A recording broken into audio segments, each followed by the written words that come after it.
Hello friends, आज मैं आपके लाई हूँ तेरा मेरा साथ रहेगा पार्ट नंबर 7। वह उसे स्टोर रूम में ले गया क्योंकि सिर्फ एक यही दरवाज़ा खुला था। एक बेंच पर लिटाकर उसने उसके गाल थपथपाए लेकिन उसे होश नहीं आया। उसने उसके गले में लिपटा दुपट्टा हटाया और उसकी नब्ज़ चेक करने लगा। काफ़ी देर कोशिश करने के बाद भी जब उसे होश नहीं आया तो वह घबरा गया।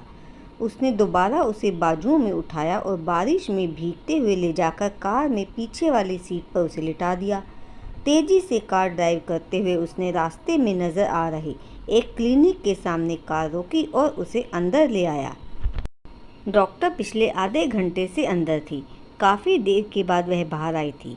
अच्छा हुआ आप इन्हें जल्दी यहाँ ले आए। इन्हें एक अलग तरह की ड्रग्स, अल्कोहल और सॉफ्ट ड्रिंक के साथ दी गई है जिसमें ना इंसान केवल बेहोश हो जाता है बल्कि ओवरडोज हो जाने के कारण अपनी याददाश्त भी खो सकता है और पागल भी हो सकता है।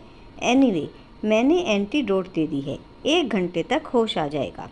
डॉक्टर के खुलासे ने उसे लम्हे भर के लिए गूंगा कर दिया था। Natasha, this is too much, you will definitely पे फॉर दिस। उसका दिमाग घूम गया था। Thank you doctor, thank you very much, उसने कहा और डॉक्टर के जाने के बाद उसके पास ही बैठ गया। वह लेटी हुई बहुत मासूम और खूबसूरत लग रही थी। उसने उसका हाथ अपने हाथ में ले लिया था। कैसे रह पाऊँगा मैं तुम्हारे बगैर? क्या तुम्हें मेरी हालत का ज़रा भी ख्याल नहीं? अगर आज तुम्हें कुछ हो जाता तो क्या करता मैं? माना कि तुम मेरी नहीं हो सकती तो कम से कम तुम्हें कुछ होने नहीं दूंगा मैं। तुम खुश रहोगी तो तुम्हें देखकर मैं भी खुश हो जाऊंगा। सोचते सोचते उसे अचानक नताशा का ध्यान आ गया। इसका जवाब तुम्हें देना होगा नताशा। किसी की ज़िंदगी से खेलने का हक किसने दिया तुम्हें? वह पिछले 40 मिनट से उसका हाथ थामे बैठा हुआ था कि उसके हाथ और पलकों में हल्की सी हरकत हुई और चंद लम्हों में कसमसाकर उसने आंखें खोल दी।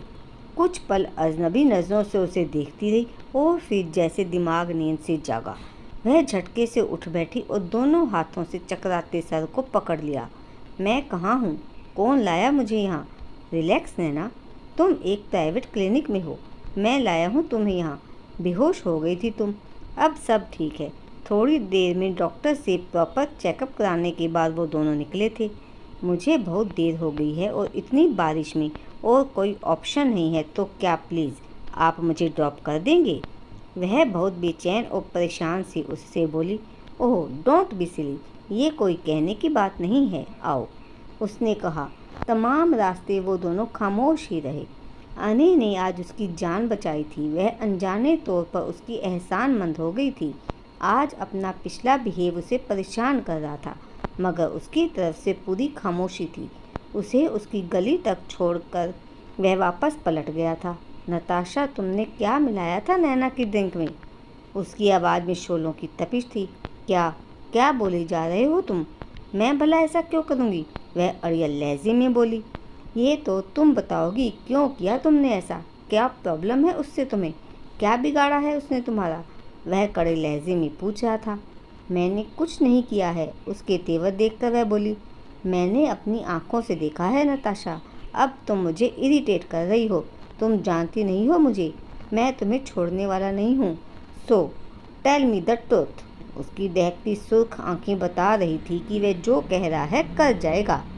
हाँ, मिलाया था मैंने ड्रग्स। बर्बाद कर दूंगी मैं उसे। मुझे छोड़कर उसे चुना है ना तुमने। मैं उसे इस लायक ही नहीं रहने दूंगी कि तुम उसे अपनी ज़िंदगी में ला सको।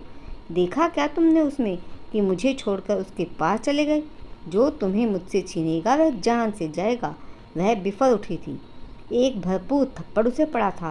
वह नीचे गिर पड़ी थी। गाल पर हाथ रखे जलती आंखों से उसने उसे देखा। मुझ पर हाथ उठाया तुमने? How dare you, I will kill you. वह अपने होश गंवाकर उस पर झपट पड़ी लेकिन उसके हाथों को मजबूती से पकड़कर उसने अपने शिकंजे में ले लिया था।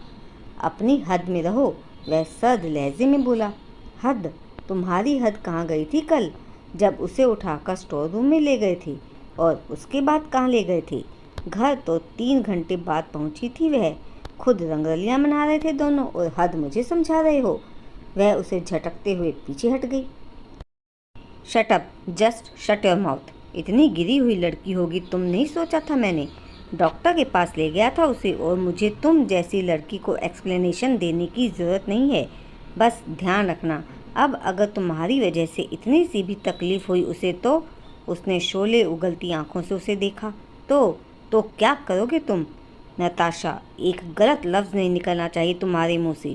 शी इज़ एंगेज्ड, और तुम्हारी बेवकूफ़ी की वजह से कोई गड़बड़ नहीं होनी चाहिए, वरना मैं लिहाज भूल जाऊंगा। वह उसे वार्न करता हुआ निकल गया था। नताशा ने अपनी जलती हुई आंखें बंद कर ली थी। उसके गाल पर अभी भी जलन हो रही थी। अनेक की उंगलियां उसके गाल पर छप चुकी थी। वह इस तरह सबके सामने नहीं जा सकती थी। अपनी इंसल्ट सबके सामने होने देना उसे बर्दाश्त नहीं था। यह कॉलेज का एक सुनसान हिस्सा था जहाँ वो दोनों बात कर रहे थे। लाइब्रेरी के पीछे की ओर से वह निकल गया था। नैना बुक इशू कराकर निकल रही थी जब उसे वह दिखाई दिया। वह उसे थैंक्स कहने के लिए आगे बढ़ी ही थी कि तभी नताशा स्कार्फ से मुंह छुपाते हुए आती हुई नजर आई। वह ठिठक कर वहीं रुक गई। वह खुद नताशा से मिलना चाहती थी क्योंकि कल बस उसी की दी हुई कोल्ड ड्रिंक उसने पी थी, लेकिन अने के साथ उसे देखकर उसका दिमाग भक से उड़ गया था। जिस तरह वह अपना चेहरा छुपाती हुई जा रही थी, साफ महसूस हो रहा था कि वह छुप रही है और अने उसके साथ। वैसे भी नताशा अने के साथ ही नजर आती थी अक्सर। कहीं यह सब अने और नताशा ने मिलकर तो नहीं किया? क्या ये सब एक नाटक था जिसमें वो दोनों नैना को फंसाना चाहते थे? ओह, तो तुम दोनों ने मिलकर ये सब किया जिससे मेरे दिल में अने के लिए जगह बन सके। उफ, क्या पॉलिटिक्स खेल रहे हैं दोनों। उसे सरदर्द होने लगा था। उसने देखा नताशा मुंह छुपाते हुए तेजी से बाहर निकल रही थी, शायद सबसे छुपकर। अगर वो और अने कसूरवार नहीं थे तो उन्हें ऐसे छुपकर मिलने की क्या जरूरत थी? तो दोस्तों, क्या नैना की गलतफहमी दूर हो पाएगी या क्या करेगी अब नताशा? जानने के लिए अगला भाग जरूर देखिएगा। धन्यवाद।